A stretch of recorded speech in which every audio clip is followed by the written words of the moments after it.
Affairs and Procurement calls this public hearing to order. It is now 6:30 p.m. on Thursday, October 27th.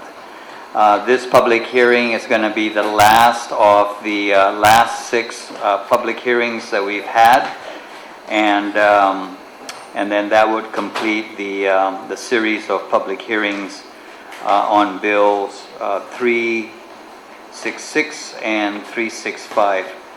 Present with us this evening is Senator Tommy Morrison and Senator Frank Bloss. Thank you, gentlemen, for joining us. I understand that Mr. Gofigan, you're basically representing the mayor this evening. The mayor is under the weather, and so we hope he gets better soon. He's got about a week and several days to get well. Notice of this public hearing was provided to the general public, senators, stakeholders, and the local media on October 20th and October 25th, thus meeting the requirements of the open government law. The committee will continue to receive written testimony until 4 p.m. tomorrow, Friday, October 28th. Please address the testimony to Senator Thomas Sierra.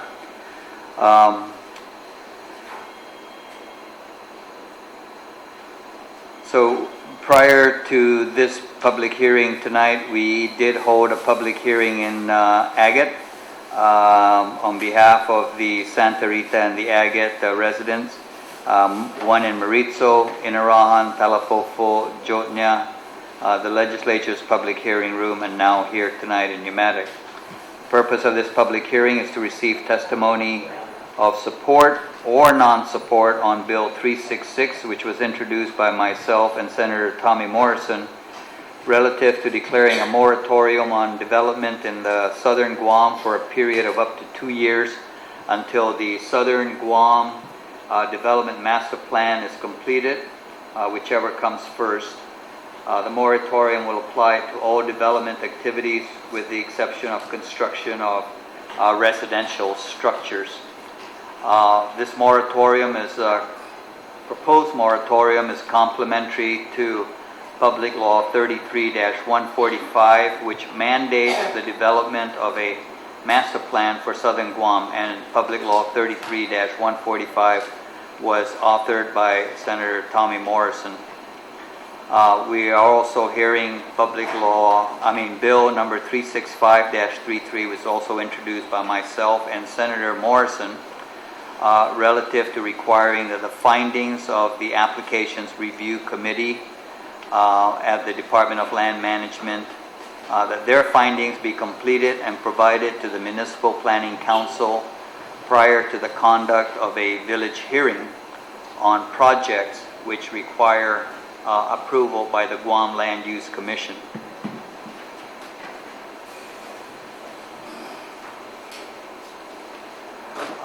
Do we have the sign-up sheet? So what we'll do is we'll go ahead and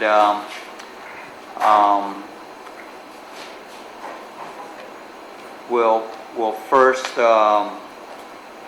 hear testimony on Bill 360 regarding the moratorium. 366. Signing up to provide oral testimony is Jesse Q. Gofigan and Tomas Tahaji. But before we do that, I'd like to go ahead and ask Senator Morrison to briefly explain what Bill 366 does.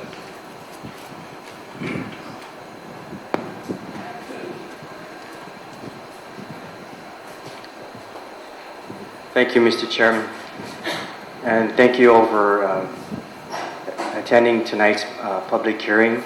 Thank the Mayor's office and their staff and Senator Tom Atta, the Chairman's staff, and Senator Bloss for helping to put this together. Bill 366, as we all know, is assisting the Southern Development Master Plan to allow for a time period of 2 years, basically to put a moratorium on on scale projects or large-scale projects in particular. We all know that there's been some challenges or issues with our residents in our southern communities with respect to some of the proposed projects that led to introducing a measure to get the Southern Development Master Plan done, which was actually put in place in the 1990s. But I believe that 366 is in an effort to ensure that we finally address the Southern Development Master Plan. I believe the moratorium allows some time for the task force to address this plan and not going in, so to speak, different directions, and knowing that there's a lot of piecemeal projects taking place in the southern end or applications that are looking to develop in the southern communities. So 366, I believe, complements the efforts that we've been making to address the Southern Development Master Plan, and I thank all those who have been participating in the many public hearings throughout our southern communities that Bill 366 impacts. So I look forward to the testimony, and thank you, Mr. Chairman. Thank you very much, Senator Morrison. So at this time, I'd like to ask Mr. Gofigan, who's representing the mayor's office. You've signed up, and if you want to make some statements. Also, Mr. Tahaji, you did sign up, so if you want to say a few words, you're certainly welcome to join Mr. Gofigan at the table here. The organization of Save Southern Guam did not sign up, but you're certainly welcome to, after the residents have provided their input, to step forward and make some comments. So, Mr. Gofigan. Before I start, I'd like to ask this question, sir. Why is it that the Southern Master Plan wasn't done when they completed the Northern and the Central Master Plan? I don't know why didn't they do the Master Plan for the Southern part? I think Senator Morrison certainly could better answer that. Thank you, Hopi Jesse. The Northern and Central Master Plan was put in place in 2011. That was done by the Bureau of Stats and Plans. I'm not sure what happened, why it wasn't done in 1990. I mean, actually, when it was Public Law 19-38 that was actually proposing to do this in the early 90s, and there was a lot of efforts that were taking place, even up to even seeing the Itinota plan, and there was a lot of things that were taking place. But you know, we're here now, and we are seeing the impacts of, as a result of not having a Southern Development Master Plan in place. And we're seeing that take place as we see some of the, even in the proposed projects in Agate. So that kind of triggered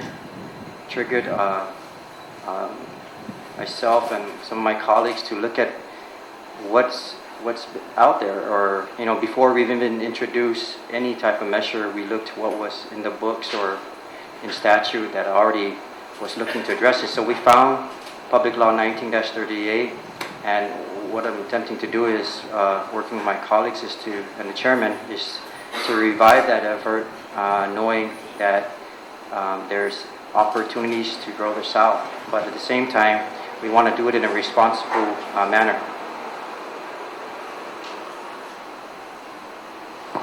Another thing that I'm concerned is the infrastructure that we're having problems down here, especially the land up here at the subdivision. When they start issuing out this land, you know, there's no water line coming into the land for all these people that get their land up here, subdivision. You know, Right now, the mayor is going around putting gravel so they could go into their property to try to build their houses. And we don't even have, like sewer line. Same thing with the property up here. The sewer line stops right there in the end of the village. I don't know how we're gonna, we're spending a lot of money from other, just get a house up here, they have to build a septic tank. So the problem here is, everybody has to be involved. Public Works, land management, they need to be here and address this situation that we have right now. People are hurting down here because of lack of infrastructure. So I hope that when we do this Southern Master Plan, we get everybody down here involved and try to solve the problem for our people down here. Thank you. Well, I think with the master plan, certainly we hope that with the development of the master plan, it provides an opportunity for the residents to give their input as to what kind of development they would want to see. That if there was going to be any high-rise buildings or whatever, it's got to be on the mountainside, nothing on the beach side. And that's where the residents of the municipality need to get involved, as you say, but then also as the task force is developing the master plan, they will have to bring in people like from the utilities and whatnot, so that they can get input as to, if you're going to build anything else more than what you have here, certain utility upgrades are going to have to happen before that works. And so what the moratorium hopes to do then is that while the residents of the South are deciding how they want to see the South develop,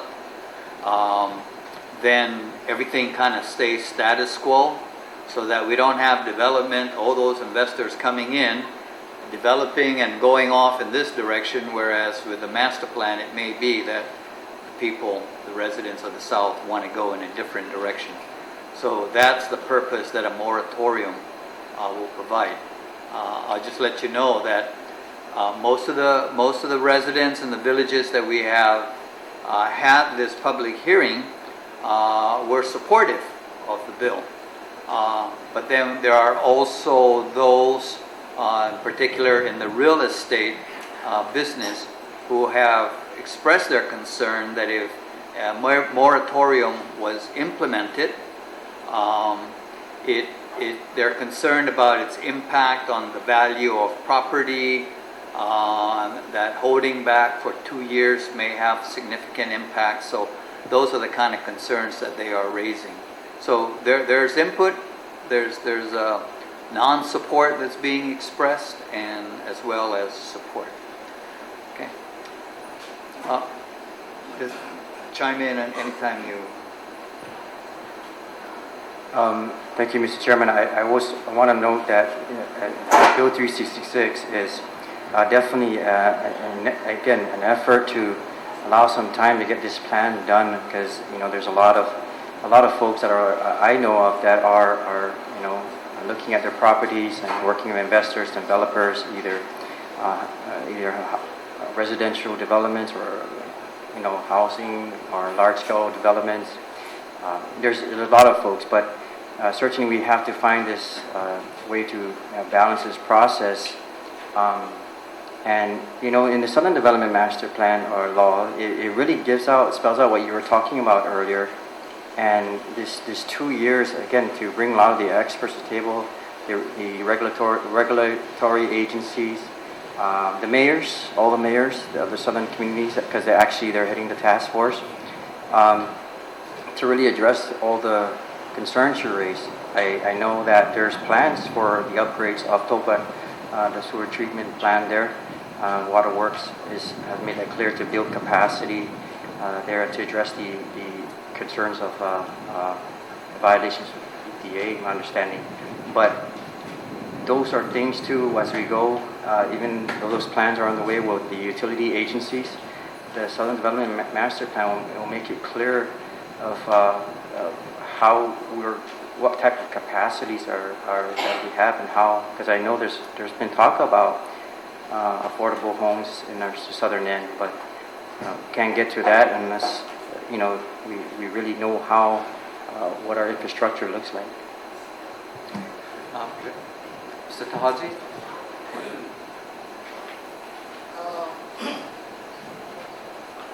My concern is that,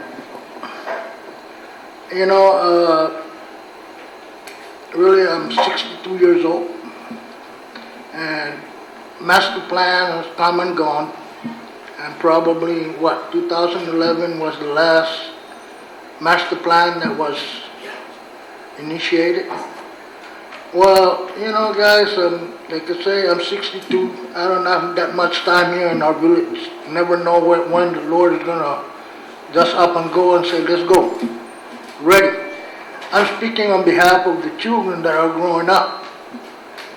What impact would this master plan would have on them? And as you can see, in the last 4 or 5 years, there's a tremendous change in our village. If you ever down here on Friday night, you should see the large amount of children that are playing in this basketball court, and those are the future. Before we decide what kind of housing development, or you hit the point affordable housing, those are the things that I believe that should be a concern of all of you, because the majority of people down here in Umatac are not rich. Some of these people are barely making it on a monthly basis, let alone pay for the water and power bills. So this master plan, and with everything that comes along with it, I believe that you guys should really look, especially in this village, and try and restrict as much development as possible to preserve the culture and to preserve our integrity down here in the Umatac, to leave it not really like it, like it is, but to keep it on a natural base. Once we start developing, there's nowhere else in Guam to develop. So like you said, the investors are looking for ways, and Umatac is a very, very big investment opportunities where whoever's got the money, and you can see the influx of other people coming into our village, buying homes, because our people cannot afford to pay a mortgage payment. That's why they're getting foreclosed. So we need to look at the future of our kids, not necessarily the master. It's great to have a master plan and to show us all the beautiful things that are going to be happening in the future, but I don't think I'll be here to even see that. Before that master plan even become effective or passed by the senators, you guys probably wouldn't be there either. So we're left with developing something that our kids would need to understand why it's happening. And like Mr. Gopigan said, the infrastructure is something that is very concerned of the community. And I believe that we should take care of the little things first before we start moving for bigger and better things, and let the future of our kids, or our kids that are coming up, decide what it is that they really want. Because I retired from the military, the matter is still beautiful. Nothing changed, just like I've never been away. And all that master plan, since I was about 14 years old, sitting in front of the mayor, hasn't changed. The master plan hasn't come true, so that's good for me, because when I came back, everything's still the same, with a few concrete houses that are growing up in the Umatac. People that made it build their concrete house. but we still got a lot of poor people down here. So we need to look at that before we start coming out with all this beautiful high-rise and all this other infrastructure. That's all I'm concerned about. Thank you for the opportunity. Thank you very much, Mr. Taji. Is there anybody else, any other residents of Umatac that would like to speak and didn't sign up? None? Okay.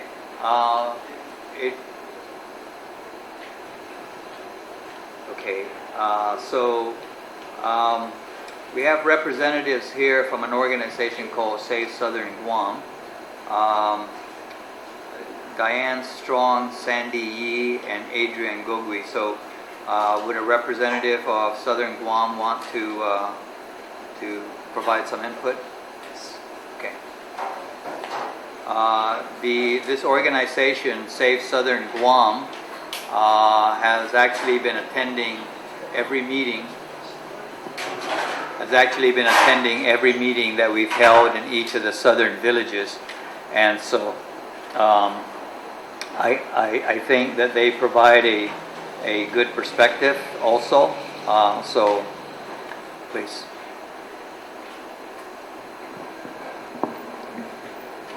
Thank you, Mr. Chairman, Senators Morrison and Blas, and the people of Umatac for opening up your village to allow me, Adrian Gogui from Chalampago, to come here and speak tonight.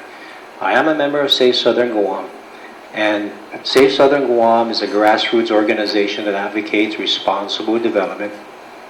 We advocate development in accordance with the Guam Code Annotated Chapter 61, 63, 64, and 65. Basically, 61 is your zoning chapter that outlines the different zoning categories on Guam, from residential to commercial to hotel to light commercial to heavy commercial. And it outlines so that way the land use has equal footing across the field. And the reason why I'm here tonight is because this administration, Guam Visitors Bureau, Guam Economic Development Authority have a vision to build 2,000 additional hotel rooms on Guam. As we know, Tumon is already at capacity. So where else will these developments take place? Well, you can go up to the central and the northern area. But if you're a developer and you want to have a scenic, serene, by the ocean location, then that's the rest of southern Guam. All the way from Jotnya, the Pago Bay watershed area, all the way down to Ilik Bay, Inarahan Bay, Malesot, here in Umatac. You have Umatac Bay here, you have Seri and Sela. These are iconic scenic bays. Mr. Tahaji said, if they take this away from us, we don't have anything else to look forward to in terms of natural beauty. What is our cultural, the history of this island?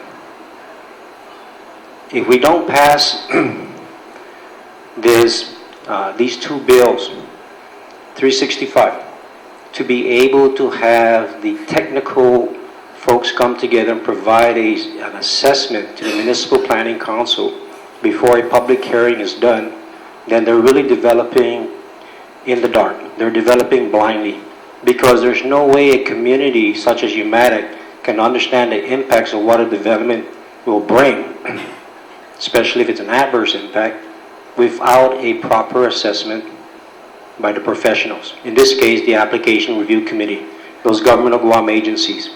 Okay? You're talking GWA, you're talking GPA, you're talking Bureau of Statistics and Plans, you're talking Parks and Rec. Okay, the list goes on. There's about 6 of them. Bill 366 basically says we need to take the time now, upwards to 2 years. If we don't plan this thing properly within 2 years, then no one's going to know what those impacts are going to be 20, 30 years, 40 years, as large-scale developments, cultural preservation, and property rights owners all come to a conversion point where they're just going to collide with each other. So both 365 and 366, Safe Southern Guam is in support of that because it gives the community and it gives the southern villages that 2-year pause for the moratorium to plan for the next 50, 60, 70 years. And I'll give you an example why you need to do this. So I'm starting to have to refer to the Pago Bay Marina Resort Hotel. Okay, so if you ever drive down Jonia Road and down into the Pago Bay area, there's a development there called the Pago Bay Laguna Resort, also known as phases 1 and 2 of a 3-phase development. There were conditions applied to that subdivision before the permits could be issued for the actual construction and the building of the homes. That is a 98 home subdivision, phase 1 and 2. To this date, we don't know of any conditions that have been met, but it's kind of like consequential now because the permits have been issued. The developer, the homeowners can actually build homes without the infrastructure that needs to go in place. So what does that mean if you apply that to Umatac and a developer comes in here and is approved by the Guam Land Use Commission and DPW and GWA and GPA issue the permits to proceed with the building of this large-scale development, it's going to drain the life out of the infrastructure in Umatac potentially. Because if history is a gauge of how well we do, we are not doing well on the enforcement side, Senators. And a village like Umatac, I drive down here and I see a picturesque bay down here. I drive by Seti Bay and Sela Bay. Imagine that with all these large-scale developments sucking the life out of the infrastructure from the very residents who have been here 50, 60, 70 years. This is their home. This is their soil. They walk this ground every day. So we are in support of 365 and 366 because we think that taking the pause now, up to 2 years to develop this master plan, it's going to prepare the southern villages for the next 50, 60, 70 years down the road. So we are in favor of this. And I do have a question, and it's a rhetorical question because I don't expect an answer now. But I look forward to 365 and 366 being voted on the legislature floor. If it's with this legislature session, great. If not, if it's in the subsequent legislature sessions, we look forward to that. Thank you very much. Thank you, Mr. Gobi. Dr. Strong?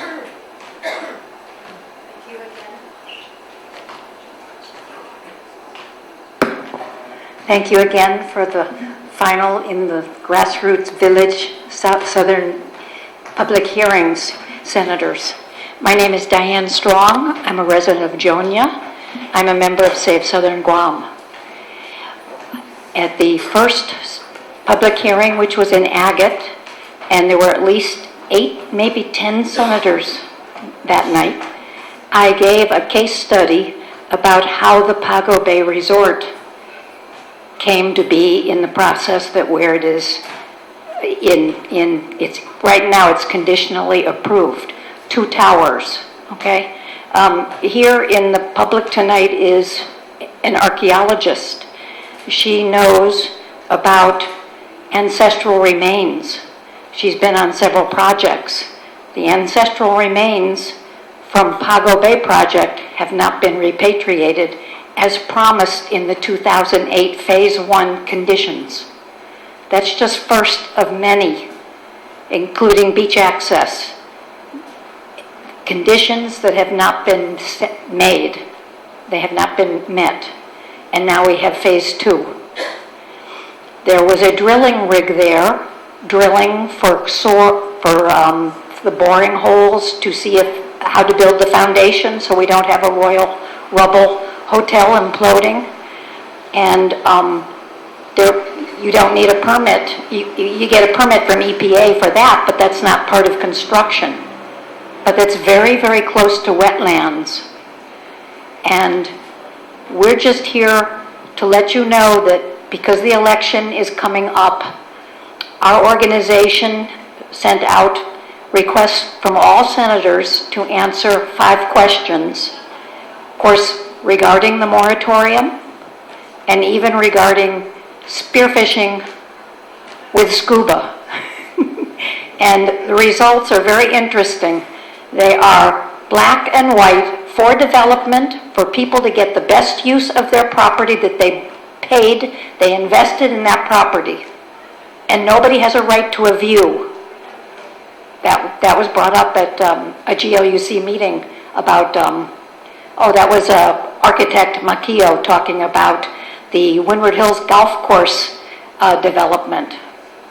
That when you buy property, you don't have a right to have a view. And I know from Bureau of Statistics and Plans who did the research, we have very loose language about view corridors. And for Pago Bay, there's a mention of the view, that's why they built 2 towers right not next to each other so you could still see through. Like when you're in Honolulu, sometimes you can see through some buildings. But we just wanted to thank you for submitting these bills.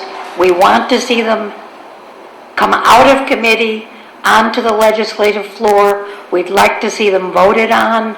We'd like progress. Be careful. People come to Guam not to see Singapore, Tokyo, Daegu, Korea, high-rise like Tuman Bay. They come here to see the scenic south, to see our unpolluted beaches, our beautiful clear skies. So are we going to cook the goose or are we going to grow the goose? We need to balance, and Save Southern Guam is not anti-development. We are for responsible development. So we thank you. Thank you, Dr. Strong. So this is all the people that have signed up.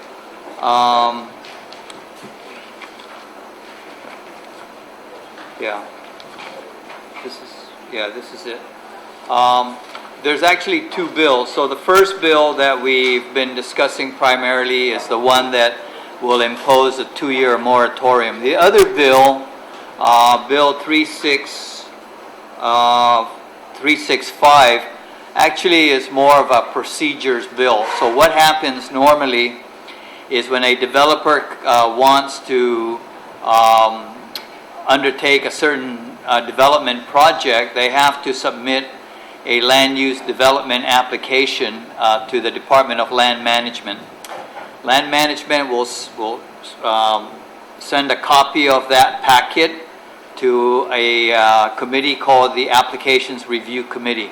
And sitting on that committee are representatives from Guam Water Works, Guam Power, EPA, and all the other regulatory agencies.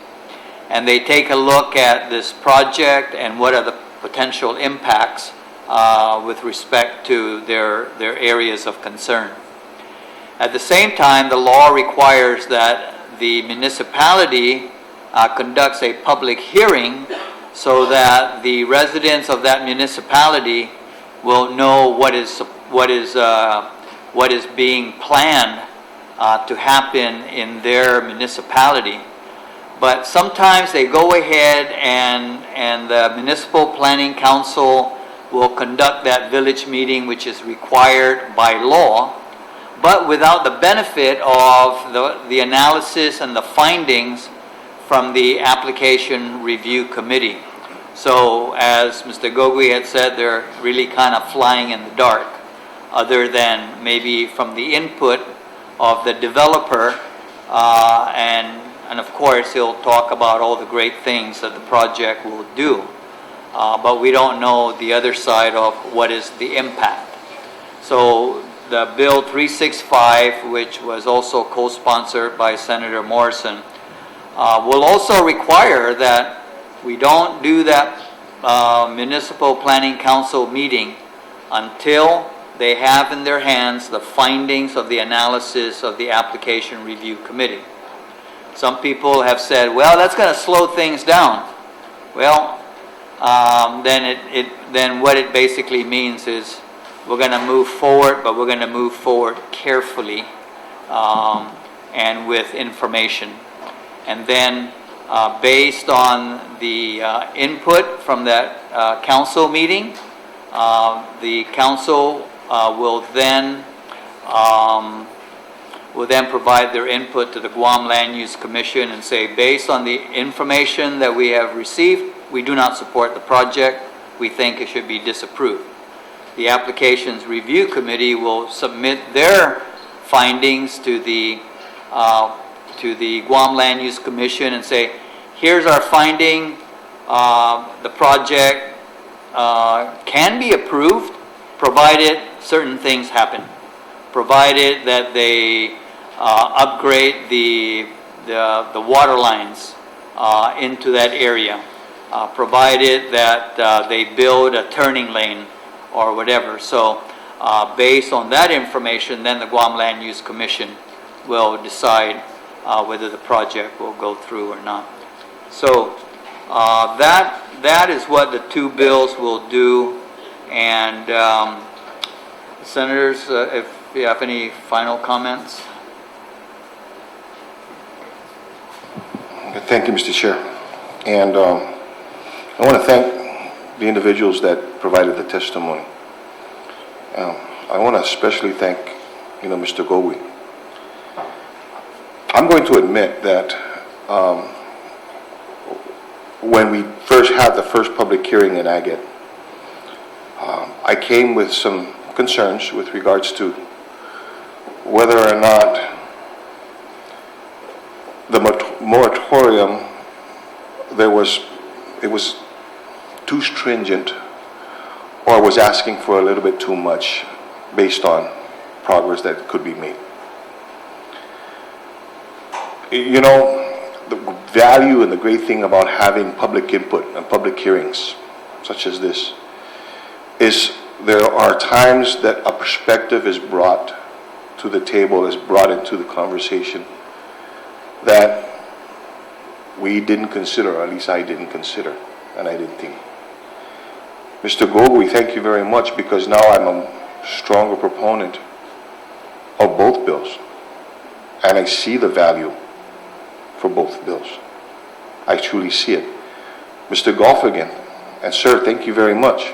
You're right, and maybe Mr. Golfigan, maybe it was good that the Southern Master Plan, the development of the Southern Master Plan didn't happen in the 1990s and is going to happen now. Because then it brings the perspectives that we have today. And it ensures that a lot of the concerns that you have, sir, with regards to, I agree with you. As many times and as throughout the years as I come from Barragata down to Umatac, I don't want to ever see that change. And the value to this, the value to adding the moratorium is so that we can take a pause, recognizing, yes, there has to be a balance between people wanting to make their lives better through their homes, which is, in fact, this ensures that that continues. And making sure that their livelihoods can be enhanced but through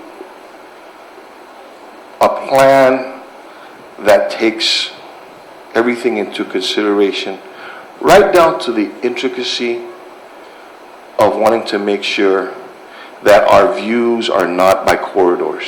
Thank you, Diane.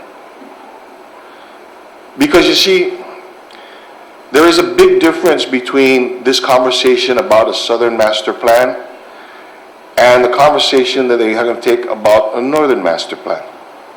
Northern Master Plan, what they're worried about is the watershed, is about what goes into the water.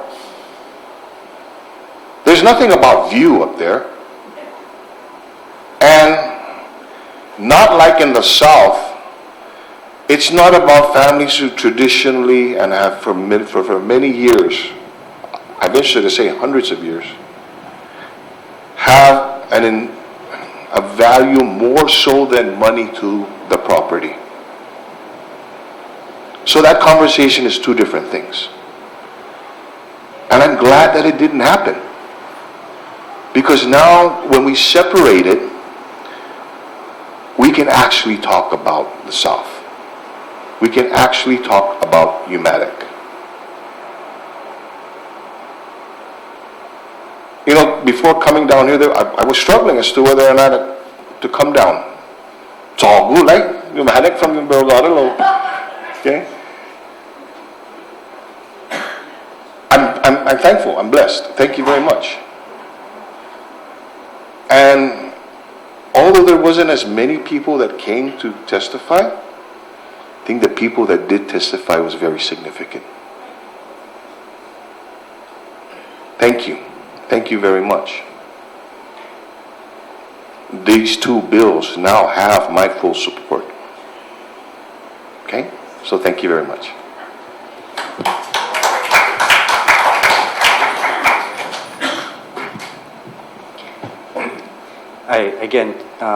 First, I want to thank the chairman. I know this is his last meeting and his staff. It's the first time I experienced in my 2 terms any chairman take me through every village in the South, and I thank Safe Southern Guam that's participated in every event.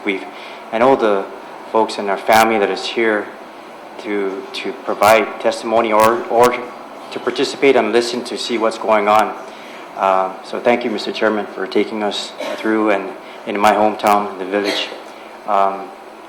I tell everybody they both have roots here because, as we always say, right, everyone was discovered in Umatac, right? Very true.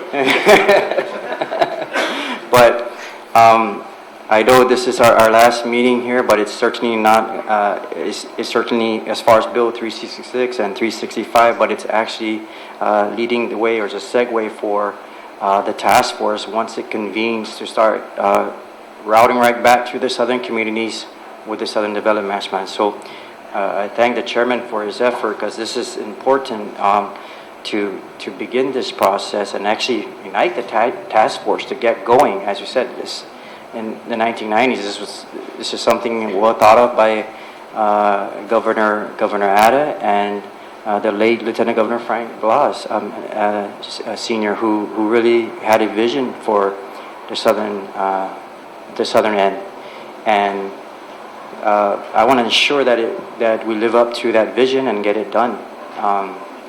I think too we got to also note that there's some very alarming data that maybe not all pivot to, but the 2010 census is also showcasing in our southern communities that a lot of our folks, and I think we all see it firsthand in our community, that our families are migrating or shifting central and north. They're here, but we see them in certain occasions, or they're not living in our communities, and I think we all know that.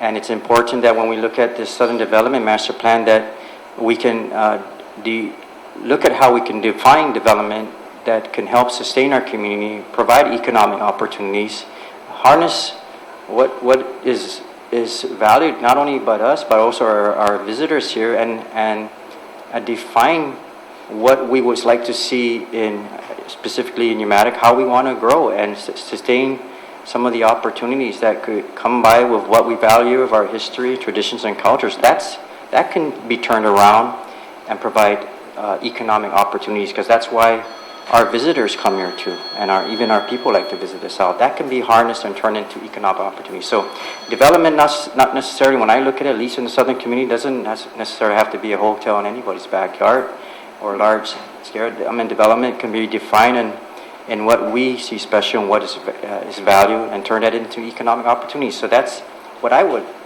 envision and going forward, and seeing how we define development in the southern end. But when we go through, I don't want to go into the details of the Southern Development Master Plan, because I know we're here to talk specifically about the moratorium, but I hope that we all stay engaged with this process as we go through our next go around. I believe I'll work with my colleagues to push that effort forward with the task force. And we had one meeting, but it was a meeting just to gather the individuals, the regulatory agencies, and some of the task force, and the mayors, and selecting the chairman, and then hopefully the next meeting could be the official convening of the task force. So I close by thanking the chairman. This was a lot of effort by his team, his staff, and I know the hard work that his committee has put into this, and also my good friend Senator Blas, who's always been participating in helping this process. So thank you all for coming out. Okay, pues zangin tauza mas nu malago komentus pues tana fapua gini pues está la 15 pasado las 7 and this meeting is now adjourned. All right, thank you.